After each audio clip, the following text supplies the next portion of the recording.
En consecuencia, el proyecto es ley, pasa al Poder Ejecutivo para su promulgación y se realizarán las comunicaciones correspondientes. Muy bien, el Senado rechazó el veto del presidente Javier Milei a la ley de emergencia pediátrica. Estamos con Guillermo Jeremía, con nuestro compañero. Hola Guille, ¿cómo estás? Bienvenido. ¿Cómo te va? Buenas tardes. Ezequiel, muy buenas tardes. El saludo al país federal todo. Si bien era previsible, no deja de sorprender Sí, en el sentido que da cuenta de la debilidad, porque había de la debilidad política del gobierno nacional y porque había mucha expectativa. Muy marcada, ¿no? Había mucha expectativa porque en el último tiempo, tanto el ministro de Economía, Luis Toto Caputo, como el jefe de gabinete, Guillermo Franco, habían intentado recuperar los acuerdos con muchas de las provincias que en su momento lo apoyaron y le dieron gobernabilidad. Bueno, el escenario ha cambiado, ¿no? Si bien hoy tuvo una tregua económica, otra vez, a partir de un mensaje enviado por el secretario del Tesoro, ya se sabe cómo va a ser, no tiene que pasar por el Parlamento, la ayuda que va a recibir del gobierno va a ser un swap, con lo cual... Sí, lo dejó claro, Besen, es verdad, claro. Bueno, claro, eso tiene una virtud, tiene un defecto. No es plata fresquita. Claro. Es plata que vos tenés, como el soft chino. Ahí, claro, el chino igual. Y no la podés disponer, porque si no se transforma en préstamo. No es de libre y para que se transforme en préstamo tenés que hacerlo pasar, primero por la... En la Argentina lo hubieran hecho sin el Congreso, ¿no? Pero en los Estados Unidos esto no se puede hacer. Claro. Es plata del Tesoro, no es plata del Fondo Monetario, es plata que le presta. O sea, es una garantía, le da una garantía se supone que van a ser 20.000 millones de dólares, veremos en letra chica, que además sigue sumando deuda, ¿no? Qué locura. Veremos cómo se transforma. Ahora se vota el tema de la universidad, ¿es así? A ver, vamos.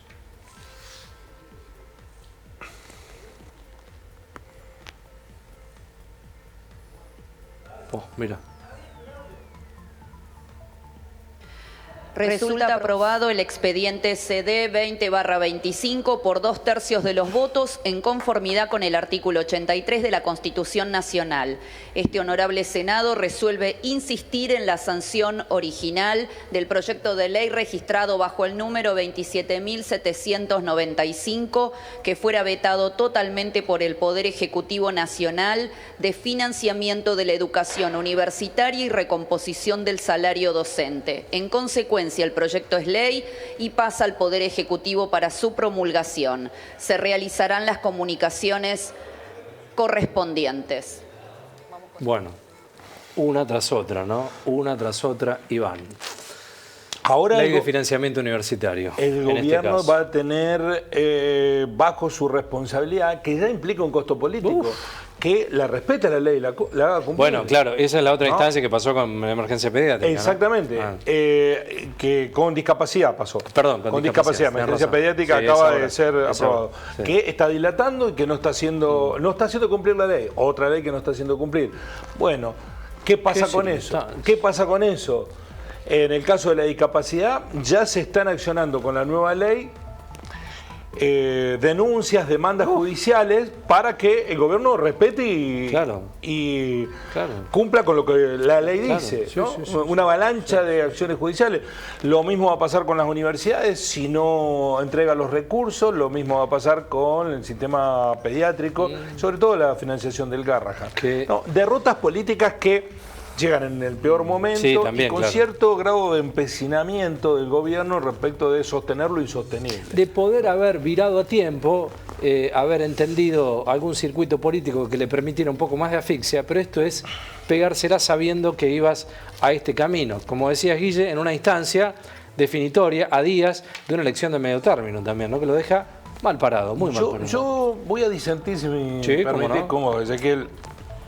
El gobierno ha sido lo suficientemente flexible en sus convicciones cuando le convenía a determinados sectores que están ligados al poder real. Poder real, exacto. ¿No? Que son los que lo siguen sosteniendo. Ese poder real se traduce en acciones económicas, pero también se traduce en acciones comunicacionales, también se traduce, ¿a ustedes les parece? ¿No les llama la atención que con el escenario que hoy tenemos en la Argentina, la CGT no haga nada? Obvio, nada. Bueno, porque puso plata ahí. Claro. Hay acuerdos con la CGT, es evidente que hay acuerdos con la CGT. Antes decían porque bueno estaba dado el clima, ahora. No hay excusas. no hay excusa, ¿no? Hay medios de comunicación y periodistas que siguen defendiendo lo indefendible, ¿no? Bueno, y la economía de las grandes corporaciones sigue obteniendo beneficios de este modelo. Porque, insisto, yo lo he dicho en una columna, o en más de una columna, que las grandes empresas producen, pero además tienen una gerencia financiera. Claro. Que especulan, ganan plata especulando, lo que pierden por un lado, lo ganan por el otro, porque les dan a partir de la especulación financiera grandes beneficios, grandes beneficios. Entonces se sigue sosteniendo este principio de acción. Milei ha bajado muchísimas banderas, la de la casta, bajó sin número de banderas, la de ir al Fondo Monetario Internacional, la de aliarse con gente a la que había criticado. La única bandera que no bajó hasta ahora es la de no afectar a las mayorías. Claro. Parece que hay... La bandera de la crueldad está desplegada. Yo decía hace un rato el gozo y el placer, ¿no? Porque cuesta entender... parece que uno ejecuta el presidente Milei, un gozo, un placer con sectores tan golpeados, ¿no? Tan golpeados. Te iba a decir antes... déjame darte un datito recién de Villarruel que pareciera disfrutar del momento. El uso y costumbre, mirá otras sesiones, es que el presidente, ya sea de la Cámara de Diputados como del Senado, cuando lee los proyectos, no lee el contenido del proyecto. Dice, acaba de aprobarse el proyecto, ley, tal número, con lo cual queda vigente de veto. Pero Villarruel, en tono didáctico, se tomó el tiempo de decir el proyecto número que refiere a tal cosa. Y está en una parada personal, no sé si es disfrutando el momento, ¿no? Pero en un momento político... No creo, porque además... La suma ella también, ¿no? La cuenta que saque la vicepresidenta, ¿no? Para mí no se va a dar. No, lo último digo con esto, y vamos con tu columna, dice el tema de Macri, ¿no? Ya este acercamiento, todo esto indica también cambios. Yo lo dije ayer, no es fortaleza, es debilidad del gobierno. Claro, y Macri lo sabe, ¿no? Macri lo sabe y se acerca para profundizar esa debilidad, desde mi punto de vista, no fortalecerlo. No fortalecerlo. La clave va a estar ¿en dónde? Bueno, la clave, creo yo, va a estar en el resultado de las elecciones. Y algo de esto vamos a hablar en la columna. Bien, vamos. Bueno, saben ustedes que se vienen conociendo diferentes estadísticas, sondeos de opinión, encuestas. Es muy difícil hoy tomar por cierto los números de las encuestas, porque son muy pocas las que aciertan. Generalmente hay 20 encuestas, una acierta. Con lo cual, nosotros tenemos nuestras prevenciones, pero algún indicio está sucediendo en la realidad. Hoy publica un dato muy interesante La Voz del Interior, respecto de qué implica el voto joven, porque da la impresión que el voto joven es el que sostuvo a Javier Milei. Yo creo que es transversal. Muchos jóvenes, pero también adultos mayores, también lo votaron a Javier Milei. Hoy el voto joven en la provincia de Córdoba son 2.2, ¿no? Supónganse que hay 60 puntos, son 2.2. Claro.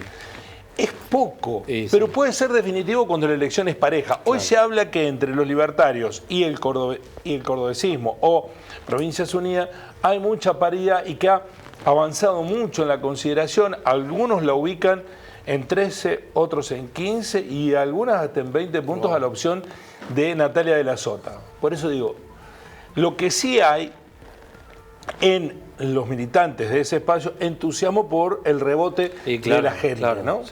Bueno, pero hay un problema si se descansa en el voto joven, que son cada vez menos los jóvenes que hay en la sociedad. Hoy publicó un dato ligado con el crecimiento poblacional Argendata, y la población argentina está cada vez más envejecida, cada vez nacen menos personas y cada vez vivimos más años, ¿no? Por suerte para los que ya estamos entrando en la recta final. Se agradece el informe, claro. Miren ustedes cómo ha caído la cantidad de nacimiento. La fecundidad pasó de 7 hijos por mujer en el siglo XIX, 7 hijos por mujer en el siglo XIX, a menos de 2 hijos en 2023. 1.36, 1.4 en promedio. No se puede tener un hijo. No se puede, ¿no? Claro. Pero bajó significativamente de 7 a 1. A 1.36 concretamente. Ese es el promedio que da. Y la expectativa de vida, que es el próximo cuadro, creció exponencialmente y hoy está en los 78 años la expectativa de vida. El promedio, la evolución de la expectativa, y esto son datos hasta 2025. Los de natalidad 2023, los de expectativa de vida 2025. Y veamos cómo evoluciona la población según el grupo etario. Los menores de 20, quienes tienen 20 y 64 años, y los mayores de 65. Me voy a acercar un poquito a la pantalla. Adelante. Miren, para que lo vean con detenimiento, la línea naranja son los menores de 20. Vean cómo era el porcentaje en el año 1869, estaba bien arriba y ha caído al 58,4% en el año 2025. Es decir, que los que tienen entre 0 y 20 años son hoy el 58,4% de la población. Votan muy pocos los que tienen entre 16 y en algunos casos están exceptuados con un mecanismo de empadronamiento y 20 años.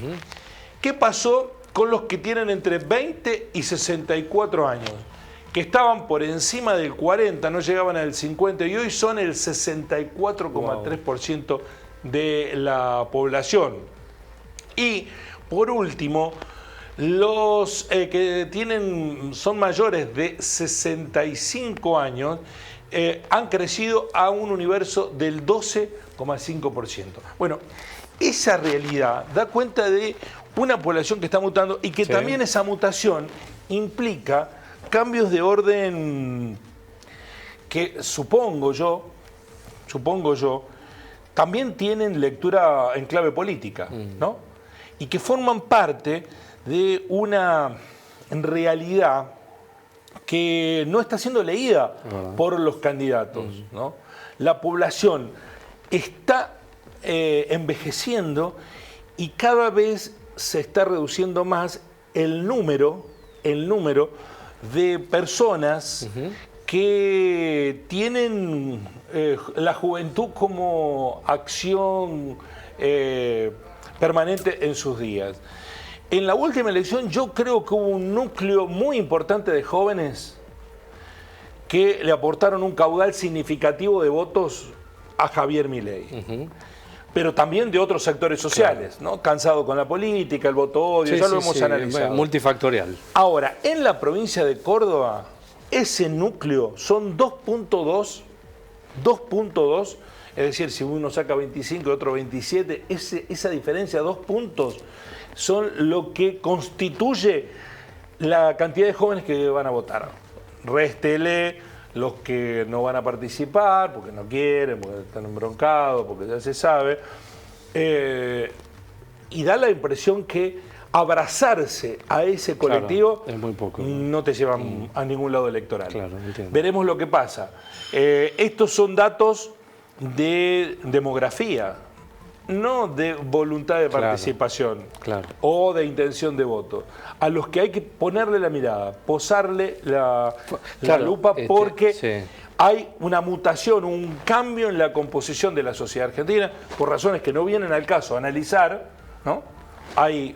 La mayoría de los jóvenes no quieren tener hijos, y los que tienen 1, 2 a lo sumo, y si hay un error de natalidad tienen 3.